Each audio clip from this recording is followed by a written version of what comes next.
Hello दोस्तों, स्वागत है आप सबका आपकी अपने YouTube channel free education by PK Mehta में। और आज की इस वीडियो में हम आप लोगों को चक्रवृद्धि ब्याज कैसे निकालते हैं वो बताने वाले हैं। जैसा कि मैंने एक प्रश्न लिया हुआ है कि 600 रुपये का 10% वार्षिक ब्याज की दर से 2 वर्ष का चक्रवृद्धि ब्याज कितना होगा। तो ध्यान रहे, कभी भी आपसे चक्रवृद्धि ब्याज पूछें तो इसके लिए हम लोगों को दो चीज़ का होना बहुत ज़रूरी है। क्या देखेंगे? पहले सबसे पहली बात हम लोग देखते हैं सूत्र, यानी कुछ इम्पोर्टेंट फार्मूला। यहाँ पे देख पा रहे हैं आप लोग चक्रवृद्धि ब्याज का फार्मूला क्या है।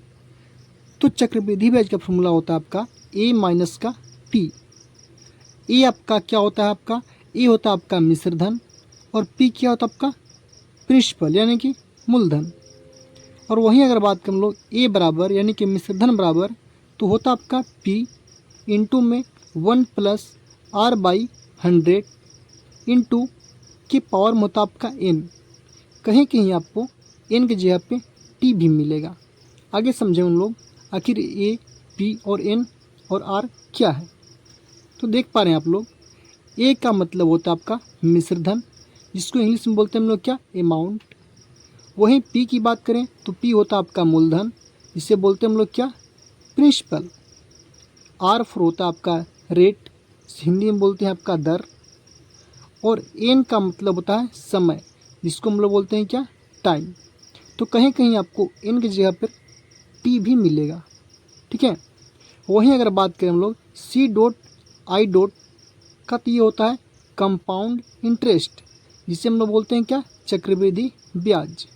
तो इस प्रश्न में अब मैं बात करूँगा, तो इस प्रश्न में आपको चक्रवृद्धि ब्याज ही निकालने हैं। ये तो पूछ रहा आपसे चक्रवृद्धि ब्याज कितना होगा, यानी कि सीधा सीधा बोल रहा है क्या? Compound interest. तो सबसे पहले आपने देखा कि कंपाउंड इंटरेस्ट क्या बोलते हैं हम लोग? CI। और कंपाउंड इंटरेस्ट चक्रवृद्धि ब्याज निकालने के लिए हमको ए निकालना पड़ेगा, उसके बाद पी भी निकालना पड़ेगा। पी जैसा कि प्रिंसिपल हमारा दिया हुआ है, यानी कि मिश्रधन पहले हमको निकालना पड़ेगा। तो मिश्रधन का फॉर्मूला क्या होता है? ये होता है आपका। तो सबसे पहले हम क्या करेंगे? मिश्रधन निकालेंगे। तो यहाँ पे लिखेंगे क्या हम लोग? हल। हल हल में आपका लिखेंगे क्या हम लोग? दिया हुआ है, दिया है। तो जैसा कि आप देख पा रहे हैं दिया क्या आपका 600 रुपया। ये 600 रुपये क्या आपका? ये आपका प्रिंसिपल अमाउंट है, यानी कि पी का पावर वैल्यू कितना आपका? 6,000 रुपये है आपका। 6,000 रुपये यही तो है आपका। पी का वैल्यू कितना आपका? 6,000 रुपये। वहीं बात करें हम लोग आर यानी कि रेट का, तो रेट कितना बोल रहा है आपका प्रश्न में? 10% वार्षिक ब्याज। तो यह क्या होगा आपका? 10% हो जाएगा। वहीं बात करें आपका 2 वर्षों के लिए, समय कितना दिया आपका? 2 वर्ष। यानी कि हम लोग बात करें एन का वैल्यू, तो एन का कितना हो जाए आपका? 2 वर्ष। 2 वर्ष क्लियर है। तो सबसे पहले हम लोग को निकालना क्या पड़ेगा? ए यानी कि हम लोग बात करें किसकी? मिश्र धन की। तो फॉर्मूला क्या होता है? ए बराबर जो फॉर्मूला होता है यानी सूत्र होता है आपका पी इंटू में होता है आपका 1 प्लस का होता है आपका कितना? R/100 की पावर में कितना होता है आपका? N यानी कि समय। तो बारी बारी से हम लोग सारे चीज़ को यहाँ पे रखेंगे और सॉल्व करेंगे। क्या? A बराबर में P का वैल्यू कितना आपका? 6,000 रुपये है, तो 6,000 लिखेंगे यहाँ पे। इंटू में 1 तो 1 हो जाएगा आपका, प्लस R कितना आपका? R दिया है कितना आपका? 10 बटे में कितना दिया आपका? 100, तो 100। पावर में कितना है? N का वैल्यू कितना आपका? 2। तो यहाँ पे करेंगे क्या हम लोग? 2। क्लियर है। इतना करने के बाद हम लोग अगर एक जीरो से एक जीरो कटा दें, 10 बटे में 100 करेंगे तो हमारा 1 बटे में 10 ही तो होगा। चलिए सॉल्व करते हैं हम लोग। ए बराबर यहाँ पे कितना आपका? 6,000 है, इंटू में यहाँ पे क्या आपका? 1 प्लस में 1 बटे में 10 है। इसको सॉल्व करेंगे पहले हम लोग, ब्रैकेट के अंदर क्रिया होता है, तो 10 इंटू में 1 करेंगे, कितना होगा? 10। और 10 प्लस का 1 करेंगे कितना होगा आपका? 11 बटे में कितना होगा आपका? 10 और पावर में क्या आपका? 2। फिर से देखेंगे हम लोग मैंने यह कैसे किया। यार यहाँ पे भिन्न का जोड़ दिख रहा है आपको, यहाँ बटे में कुछ नहीं तो क्या है, 1 है, तो 1 और 10 का एलसीएम तो 10 ही होगा आपका। और 1 से अगर 10 में भाग करेंगे आपका 10 होगा, और 10 गुने में 1 करेंगे कितना होगा 10। इसी प्रकार 10 से भाग करेंगे 10 में 1 होगा, और 1 गुने में 1 कितना होगा 1, यानी 10 + 1 कितना होगा आपका 11।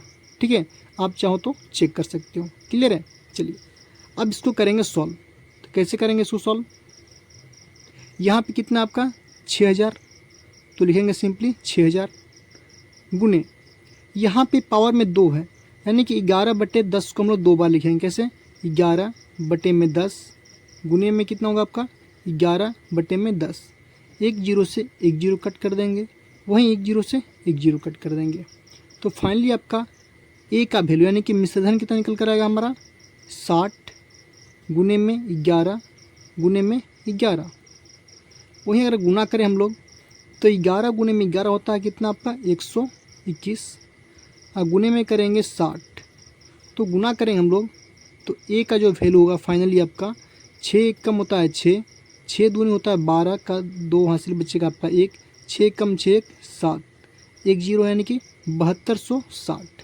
तो ए का वैल्यू कितना निकल कर हमारा 7260। अगर आपसे प्रश्न में पूछता कि मिश्रधन क्या होगा तो आप सिंपली बोलते कि 7260 क्या होगा आपका मिश्रधन, यही आपका आंसर हो जाता।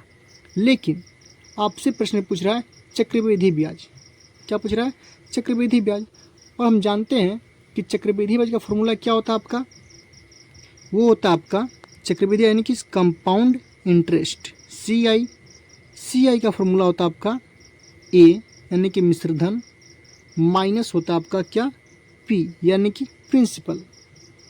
अब हमने ए का वैल्यू कितना निकाला है 7260, तो सिंपली करेंगे क्या हम लोग यहाँ पर लिखेंगे क्या 7260 माइनस प्रिंसिपल यानी कि P का वैल्यू कितना था हमारा 600 रुपये था, सॉरी 6000 रुपये था, तो यहाँ पर लिखेंगे क्या हम लोग 6000 रुपये। तो यहाँ से जो होगा आपका फाइनली कंपाउंड इंटरेस्ट यानी कि चक्रवृद्धि ब्याज निकलेगा हमारा कितना 7260 में से अगर आप 6000 माइनस करेंगे तो आपका निकल कितना आएगा 1260 रुपये। यही क्या होगा आपका फाइनल आंसर हो जाएगा 1260 रुपये।